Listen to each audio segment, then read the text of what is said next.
दुख के 3 कारण बताए जाते हैं शास्त्रों में। दुख का पहला कारण क्या है? कर्म, जैसा करोगे भोगोगे। दुख का दूसरा कारण क्या है? काल, समय। कभी कभी आप कर्म अच्छे कर रहे हो लेकिन समय अच्छा नहीं है। और दुख का तीसरा कारण क्या है? स्वभाव। कई लोगों के स्वभाव ही दुखी है। क्यों रो रहे हो भैया? बोले रो नहीं रहा, मेरा चेहरा ही ऐसा है।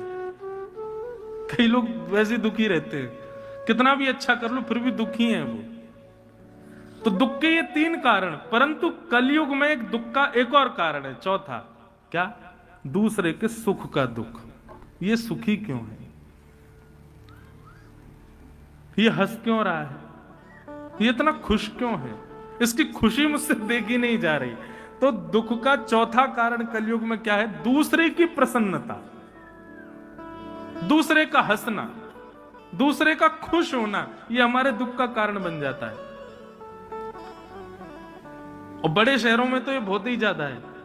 दूसरे का सुख कोई नहीं देख सकता, दूसरे के सुख में लोग सुखी नहीं होते। तो ये जो चौथा वाला जो गुण है, ये जिन लोगों के अंदर ये दोष है, जो दूसरों के सुख से दुखी होते हैं, ऐसे व्यक्ति को ना तो कथा सुनने का अधिकार है और ना कथा कहने का अधिकार है। मात्सर्य दोष से युक्त व्यक्ति वो कथा सुन भी नहीं पाएगा और कथा सुना भी नहीं पाएगा। कहने का अभिप्राय यह है कि वो मंच पर बैठ जाए वक्ता बन के, लेकिन मात्सर्य दोष उसके हृदय में, तो उसकी कथा प्रभाव नहीं डाल पाएगी किसी के चित्त पर। मात्सर्य दोष से युक्त व्यक्ति कथा के क्रम में आ भी जाएगा तो 4 घंटे व्यास कहते रह जाएंगे, लेकिन उसको कुछ पल्ले नहीं पड़ेगा, समझ में नहीं आया, क्योंकि मात्सर्य दोष ज्ञान को भीतर आने से रोकता है। मात्सर्य दोष दूसरे पर प्रभाव डालने से रोकता है आपकी वाणी को। इसलिए भागवत का अधिकारी कौन? मात्सर्य रहित व्यक्ति।